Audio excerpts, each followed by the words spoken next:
সুপ্রিয় শিক্ষার্থীরা, আশা করি সবাই ভালো আছো। আজকের ক্লাসটি হচ্ছে বিবি অনার্স ফার্স্ট ইয়ার স্টুডেন্টদের জন্য, এবং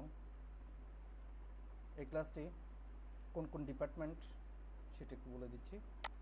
department of accounting, department of management, BBA pass course. এই তিনটা ডিপার্টমেন্টের ক্ষেত্রে কোর্স হচ্ছে প্রিন্সিপালস অফ অ্যাকাউন্টিং। আরেকটি ডিপার্টমেন্ট হচ্ছে ডিপার্টমেন্ট অফ মার্কেটিং, যার কোর্স নেম ফিনান্সিয়াল অ্যাকাউন্টিং।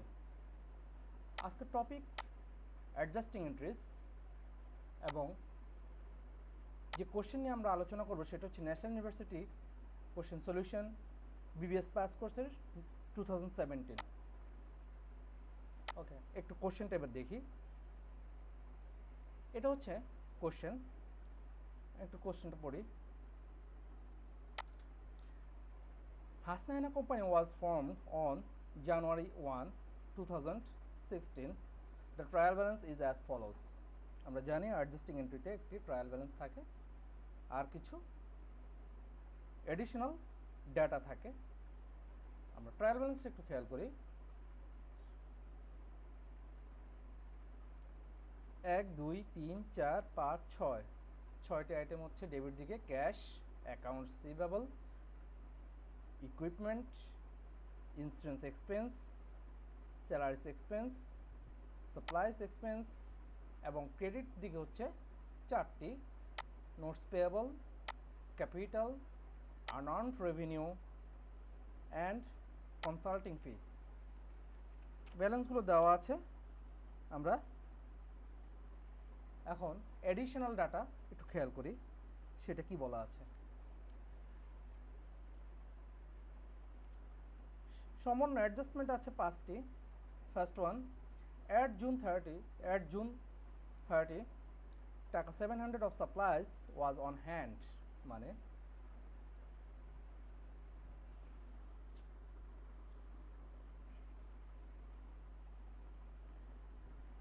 অঙ্কটা হচ্ছে 6 মাসের, স্টার্ট হয়েছিল জানুয়ারি 1, আর এটা কমপ্লিট হয়েছে অঙ্কটা জুন 30। ট্রায়াল ব্যালেন্সটা হচ্ছে জানুয়ারি 30 তারিখ, তার মানে অঙ্কটা 6 মাসের। আচ্ছা, তাহলে জুনের 30 তারিখে আমার হাতে সাপ্লাইস রয়েছে 700 টাকার। 2 number, notes payable 12% 6 month on note was issued on February 1। এখানে নোটস পেয়েবল দেওয়া আছে 20,000, যার ইন্টারেস্ট হবে 12%। ওকে। 3 number, the balance in insurance expense is the premium on a year policy dated March 1, 2016। মার্চের 1 তারিখে ইন্স্যুরেন্স বাবদ যে টাকাটা দেওয়া হয়েছে 1 বছরের জন্য, সেটা এখানে বলা আছে। ইন্স্যুরেন্স এক্সপেন্স 1800 টাকা 1 বছরের জন্য, মার্চের 1 তারিখে দেওয়া আছে।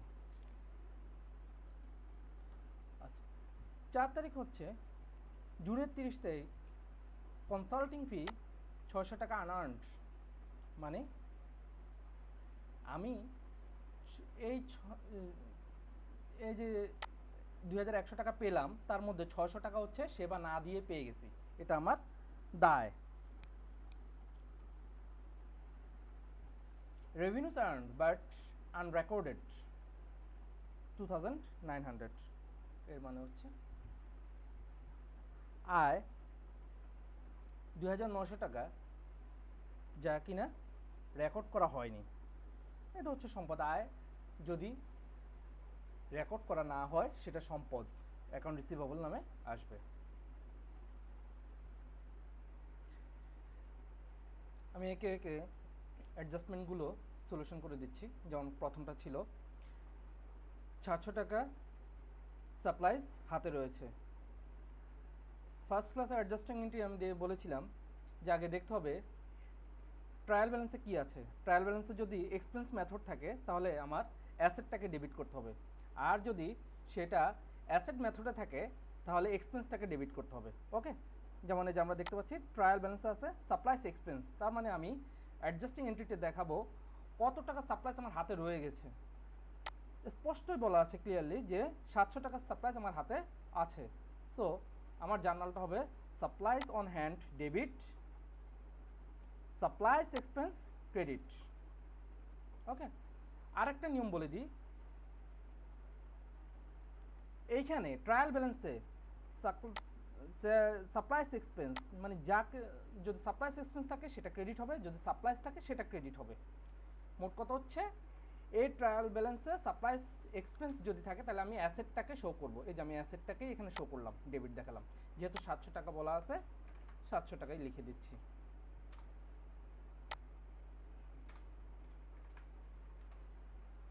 এক নম্বর ডান। 2 নম্বরটা হচ্ছে the notes payable is 12%। Notes পেয়েবলটা ইন্টারেস্ট হচ্ছে 12%, যা কিনা 6 মাসের জন্য। আচ্ছা, এবং এটা ইস্যু করা হয়েছে যা ফেব্রুয়ারির 1 তারিখে। আমার অঙ্কটা শেষ হচ্ছে জুনের 30 তারিখে, তার মানে ফেব্রুয়ারি, মার্চ, এপ্রিল, মে, জুন 5 মাসের ইন্টারেস্ট। তাহলে আমি ক্যালকুলেশনটা কীভাবে করব একটু আমি ক্যালকুলেটারে দেখাই দিচ্ছি। Notes payable 20,000। ওকে, এই যে ক্যালকুলেটারে আমি দেখাচ্ছি notes payable 20,000,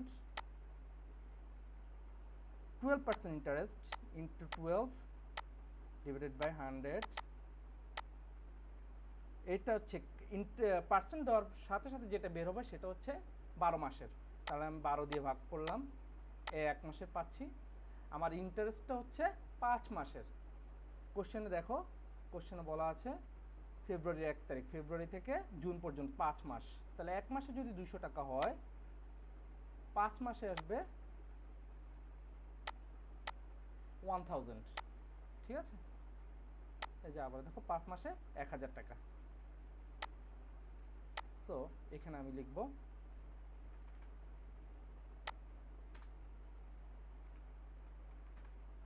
interest expense debit, interest payable credit. কারণ ব্যয় যদি বকেয়া থাকে সেটা হয় দায়, আর দায় হয় ক্রেডিট, ইন্টারেস্ট পেয়েবল। ওকে, 3 নাম্বারটা চলে যাই। The balance in insurance expense is the premium on a year policy dated March 1। মার্চের 1 তারিখে আমি ইন্স্যুরেন্স প্রদান করলাম। তো 1 বছরের জন্য প্রদান করলাম 1800 টাকা। এটা এক্সপেন্স মেথডে দেওয়া আছে। ওকে, আচ্ছা, তাহলে মার্চ, এপ্রিল, মে, জুন 4 মাস চলে গেছে। 1 বছরের মধ্যে 12 মাসের মধ্যে 4 মাস চলে গেল, মার্চ, এপ্রিল, মে, জুন। তাহলে সামনে আর কয় মাস রইল?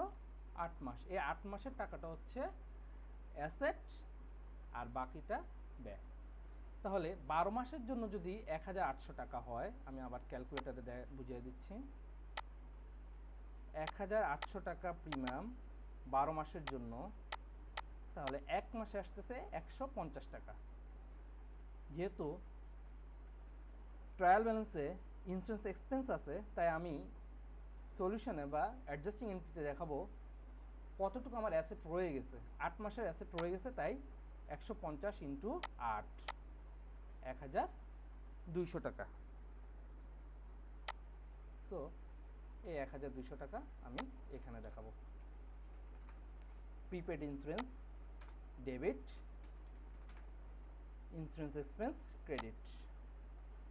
একটু আগে আমি দেখিয়েছিলাম ব্যয় যদি বকেয়া থাকে দায়, সেটা লায়াবিলিটি, আর এই ব্যয়টা হচ্ছে অগ্রিম, মানে রয়ে গেল 8 মাসের, তাই এটা অ্যাসেট। ওকে, 4 নম্বরটা যাই।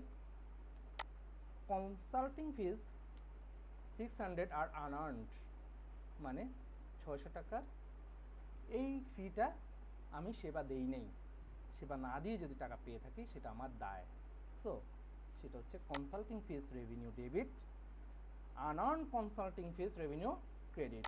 টাকা যা কোশ্চেনে দেওয়া আছে এই 600 টাকাই অ্যান্সারে বসবে।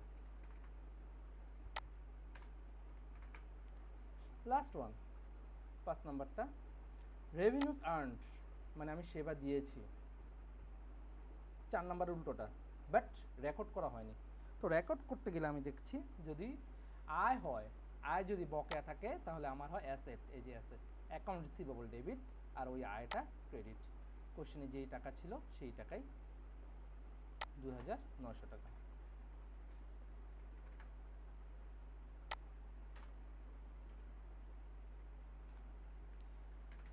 এই ছিল আমার আজকের ক্লাস।